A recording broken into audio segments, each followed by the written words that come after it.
আধার card প্রধান পরিচয়পত্র নয় জানাচ্ছে আধার কার্ড কর্তৃপক্ষ। বিহারে ভোটার লিস্ট সংশোধন বিতর্কে নয়া মাত্রা, আধার কার্ডের গুরুত্বই কমিয়ে দিল এবং ইউনিক আইডেন্টিফিকেশন অথরিটি এতদিনে আধার কার্ডই ছিল সবথেকে গুরুত্বপূর্ণ পরিচয় এবং সেক্ষেত্রে এবার আধার কার্ডের গুরুত্বই কমিয়ে দেওয়া হচ্ছে।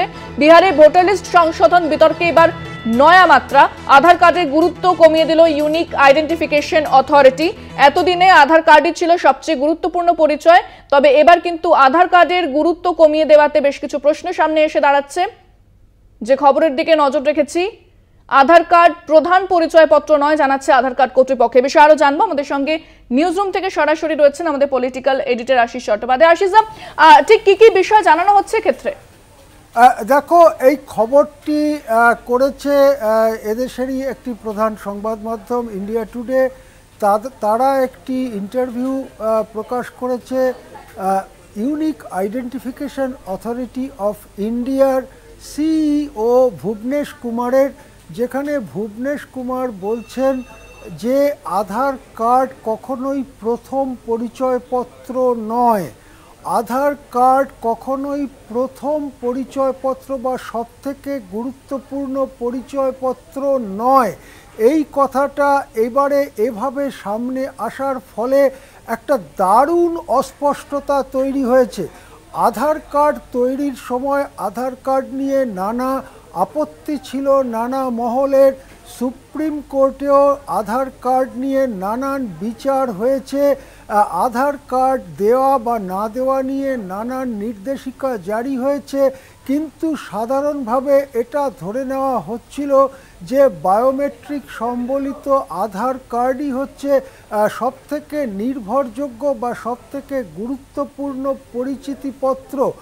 যদিও এটাকে পরিচিতিপত্র হয়তো ফর্মালি আইনগতভাবে বলা হয়নি, অনেক সময় অন্যান্য পরিচিতিপত্রকেও গুরুত্ব দেওয়া হয়েছে, যেমন ভোটার আইডেন্টিটি কার্ড বা প্যান কার্ড ইত্যাদি, কিন্তু সমস্ত কাজে আধারকে এত প্রাধান্য দেওয়া হয়েছে। সে ব্যাংকে নিয়ম আছে কি না আছে না দেখেই ব্যাংক কর্তৃপক্ষ প্রকৃতপক্ষে গ্রাহকদের বাধ্য করেছে আধার কার্ড জমা দিতে।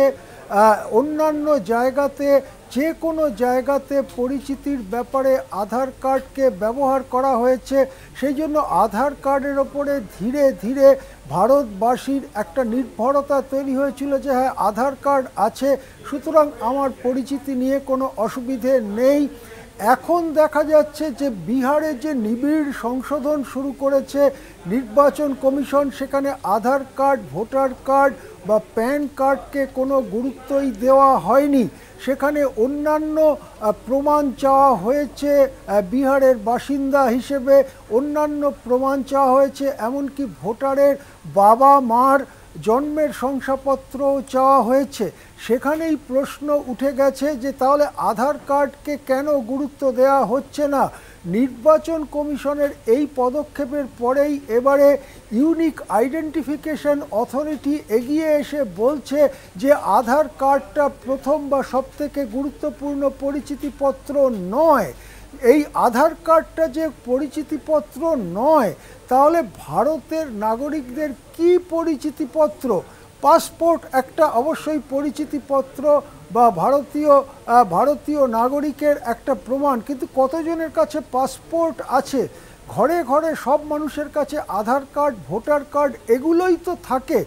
এখন একটা নিবিড় সংশোধন, বিহারের ভোটার লিস্টের নিবিড় সংশোধনকে সামনে রেখে যেভাবে এতদিনের প্রতিষ্ঠিত পরিচয়পত্রগুলোর গুরুত্ব লাঘব করা হচ্ছে, হ্রাস করা হচ্ছে, সেক্ষেত্রে প্রশ্ন উঠছে যে তাহলে ভারতবাসী কোথাও যাবেন, বেড়াতে যাবেন বা পর্যটনে যাবেন, পরিযায়ী শ্রমিকরা ভারতের বিভিন্ন জায়গায় যান, ভারতের বাইরে যান, সব জায়গাতে যে পরিচিতিপত্রগুলো সাধারণভাবে গুরুত্ব দেওয়া হতো, যে পরিচিতিপত্রগুলোর উপর নির্ভর করত মানুষ, সেই পরিচিতিপত্রগুলোর গুরুত্ব হ্রাস করে কোন শূন্যতার দিকে যাচ্ছে ভারতীয় নাগরিকদের পরিচিতি?